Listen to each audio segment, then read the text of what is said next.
sokongan kepada saya. Ini menimbulkan keraguan tentang keabsahan saya sebagai Perdana Menteri dan kedudukan Kerajaan Perikatan Nasional sebagai kerajaan yang... Dalam keadaan ini, saya mempunyai dua pilihan. Menurut Perlembagaan Persekutuan, saya boleh memohon perkenan ke bawah duli Yang Maha Mulia Seri Paduka Baginda Yang Dipertuan. Pilihan saya yang paling mudah ialah meletak jawatan. Jika saya mengambil keputusan ini, maka selesailah urusan saya dan terserahlah kepada kebijaksanaan ke bawah duli Yang Maha Mulia Seri Paduka Baginda Yang Dipertuan Agong untuk memilih Perdana Menteri yang baru. Menurut perkara 43.2 Perlembagaan Persekutuan, ke bawah duli Yang Maha Mulia Tuanku boleh melantik seorang Perdana Menteri dari kalangan ahli Dewan Rakyat yang pada hematnya mungkin mendapat kepercayaan majoriti ahli Dewan Rakyat. Saya patuh pada perlembagaan dan akan mengambil jalan yang terhormat untuk menyelesaikan kemelut politik yang sedang berlaku ini. Namun, sehingga saat ini, saya ulangi, sehingga saat ini tiada seorang pun ahli Dewan Rakyat lain yang dapat membuktikan dia mendapat sokongan majoriti ahli Dewan Rakyat untuk membolehkan ke bawah duli Yang Maha Mulia Seri Paduka Baginda Yang Dipertuan Agong melantik Perdana Menteri yang baru. Jika saya meletak jawatan pada masa ini, saudara-saudari sekalian, bukan saya seorang saja yang berhenti untuk menjadi Perdana Menteri. Menurut Perlembagaan Persekutuan, saya hendaklah meletak jawatan seluruh anggota Jemaah Menteri. Ini bermakna Kerajaan Perikatan Nasional yang mentadbir negara pada masa itu akan jatuh. Saya memikirkan dalam keadaan tiada seorang pun ahli Dewan Rakyat lain baik demi rakyat dan negara. Bukan untuk kepentingan pribadi saya ataupun rakan-rakan yang lain. Kami telah mencapai satu kata sepakat untuk berunding dengan pimpinan-pimpinan parti di luar Perikatan Nasional untuk meluluskan usul undi percaya kepada Perdana Menteri di Dewan Rakyat. Ini akan membolehkan kerajaan yang ada pada hari ini terus berfungsi mengurus pandemik hingga tiba suatu masa yang sesuai untuk diadakan pilihan raya bagi mengembalikan semula mandat kepada rakyat. Usul undi percaya ini hanya boleh diluluskan dengan sokongan bipartisan di Dewan Rakyat. Kerajaan yang akan wujud selepas usul undi percaya ini diluluskan insya-Allah adalah sebuah kerajaan yang lebih stabil dan juga yang inklusif. Stabil dengan dukungan bipartisan di Dewan Rakyat dan Dewan Negara, serta inklusif dengan pengiktirafan kepada parti-parti pembangkang untuk memainkan peranan semak dan imbang yang lebih efektif dan juga menyeluruh. Kestabilan politik adalah amat penting dalam kita memerangi pandemik COVID-19 dan memulihkan negara kita. Kita harus akur dan sedar, proses pemulihan negara ini bukan satu usaha perkara yang mudah. Oleh itu, kita memerlukan sokongan, usaha dan tumpuan semua pihak untuk memulih dan mengembalikan negara yang kita cintai ini kepada landasan pembangunan dan pertumbuhan yang sehat. Apabila kita tidak dapat menstabilkan politik negara untuk membantu proses pemulihan, yang menanggung sengsara dan beban ini adalah saudara-saudari rakyat jelata. Yang rugi adalah rakyat dan tanah air kita ini. Saudara dan saudari yang saya kasih sekalian, di hari Jumaat yang mulia ini saya ingin membentangkan cadangan rangka persefahaman rentas parti yang akan dilaksanakan oleh kerajaan sekiranya usul undi percaya diluluskan. Pertamanya ialah mengenai peruntukan pada ahli-ahli parlimen.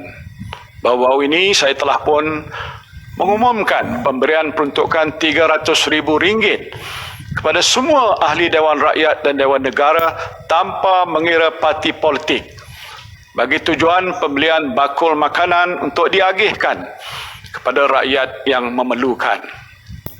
Atas semangat kerjasama bipartisan di Parlimen dan keperluan untuk memperluaskan bentuk-bentuk bantuan pada rakyat dalam situasi pandemik, semua ahli Parlimen akan menerima peruntukan tahunan yang sama tanpa mengira parti politik.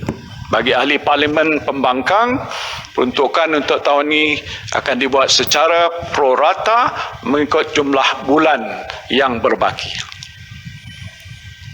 Kedua, bagi mendokong prinsip whole of government dan whole bilion ringgit dari 65 bilion seperti yang diluluskan oleh Parlimen tahun lalu kepada 110 bilion ringgit. Peningkatan ini akan membantu memenuhi keperluan tambahan bagi mengatasi krisis COVID-19 dari segi mengukuhkan sistem kesihatan, menambah baik bantuan pada rakyat dan menyokong kelangsungan perniagaan. Dalam menangani krisis kesihatan COVID-19, peruntukan tambahan akan disediakan untuk meningkatkan dan menyegerakan usaha menyaring kes COVID-19, pengesanan kontak rapat dan pengasingan mereka yang positif atau test, trace and isolate.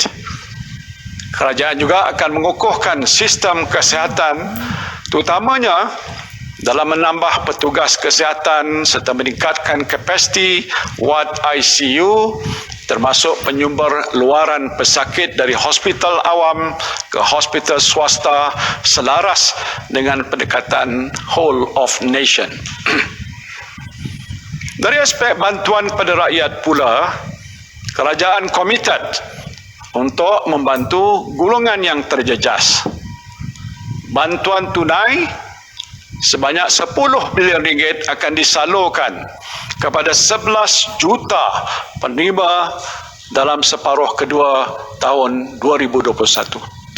Bantuan tunai bagi mereka yang memerlukannya akan diteruskan pada tahun 2022 bukan sahaja untuk golongan B40 tetapi juga meliputi bantuan bersasar kepada golongan miskin tegar, miskin bandar dan M40 yang kehilangan pendapatan. Bagi menyokong kelangsungan perniagaan dan pemulihan ekonomi pula, dana tambahan kumpulan wang COVID-19 akan digunakan bagi membantu insentif pengambilan pekerja serta meningkatkan pembiayaan kepada PKS, terutamanya dalam meraih peluang keluaran pembukaan semula ekonomi selaras dengan pelaksanaan PPN. Ketiga, sekiranya kerajaan berjaya mendapatkan sokongan bipartisan di Dewan Rakyat dan Dewan Negara yang melebihi majoriti dua jawatan kuasa ini, sebagai pengiktirafan pada peranan semak dan imbang di Parlimen, 50% jawatan kuasa pilihan khas akan dipromosikan oleh ahli Parlimen kerajaan dan 50% lagi oleh ahli Parlimen pembangkang. Dan sejajar dengan jangkaan bebanan tugas yang akan bertambah dalam melaksanakan fungsi semak dan imbang yang lebih efektif, kerajaan akan menyediakan kaki tangan sokongan dan saraan yang berpatutan pada semua pengurusi jawatan kuasa pilihan khas Parlimen. Kelima, kerajaan telah bersetuju untuk melaksanakan undi 18 tanpa menunggu pelaksanaan pendaftaran automatik yang akan mengambil masa. Dan untuk itu, suatu undang-undang pindaan perlembagaan akan dibentangkan di Parlimen untuk tujuan ini. Saya berharap dengan adanya kerjasama bipartisan di Parlimen, rang undang-undang ini akan dapat diluluskan. Keenam, semua rang undang-undang termasuk rang undang-undang perbekalan yang akan dibentangkan di Parlimen akan dirundingi terlebih dahulu dengan semua ahli Parlimen. Suatu rang undang-undang hanya akan dibentangkan sekiranya mendapat sokongan majoriti ahli Parlimen. Akhirnya yang ketujuh, sebagai pengiktirafan pada peranan parti pembangkang yang mempunyai jumlah perwakilan yang hampir seimbang di Dewan Rakyat, ketua pembangkang akan diberikan saraan dan kemudahan yang setara dengan seorang Menteri Kanan. Saudara dan saudari yang saya kasihi sekalian, saya tidak berhasrat untuk terus berpaut pada dahan kuasa. Dalam keadaan ini adalah wajar mandat dipulangkan semula pada rakyat untuk memilih kerajaan yang baru apabila tiba masa yang lebih sesuai. Justru bergantung pada situasi pandemik, saya membuat aku janji bahawa pilihan raya umum ke-15 akan diadakan selewat-lewatnya pada penghujung bulan Julai tahun hadapan, insya-Allah. Tujuan saya kemukakan cadangan ini ialah untuk membolehkan kerajaan terus berfungsi di waktu pandemik dengan sokongan bipartisan di Parlimen. Pada masa yang sama, saya juga seperti anda semua mempunyai tanggungjawab untuk tidak membiarkan kumpulan kleptokrat memerintah jika kemelut politik ini tidak diselesaikan segera. Maka saya dengan penuh takzimnya menyebut semua pimpinan parti politik untuk membincangkan cadangan-cadangan ini pada minggu hadapan. Saya akan mengeluarkan jemputan rasmi pada semua pimpinan parti politik untuk menghadiri perbincangan ini. Saya bersedia untuk mendengar pandangan mereka berhubung cadangan ini. Sekiranya cadangan kerjasama bipartisan ini dipersetujui, saya akan memanggil sidang khas Dewan Rakyat untuk membentangkan usul undi percaya kepada Perdana Menteri dalam masa yang terdekat. Saya memberi jaminan bahawa saya akan mengambil tindakan yang terhormat dan berperlembagaan dalam menyelesaikan kamalat politik yang berlaku pada masa ini. Keutamaan saya, saudara-saudari sekalian, hanyalah untuk memastikan kerajaan yang ada ini terus berfungsi dengan baik untuk menangani pandemik dan memulihkan negara. Kepada Allah jualah saya berserah. Bismillahi tawakkaltu ala Allah wa billahi taufiq wal hidayah. Wassalamualaikum warahmatullahi wabarakatuh.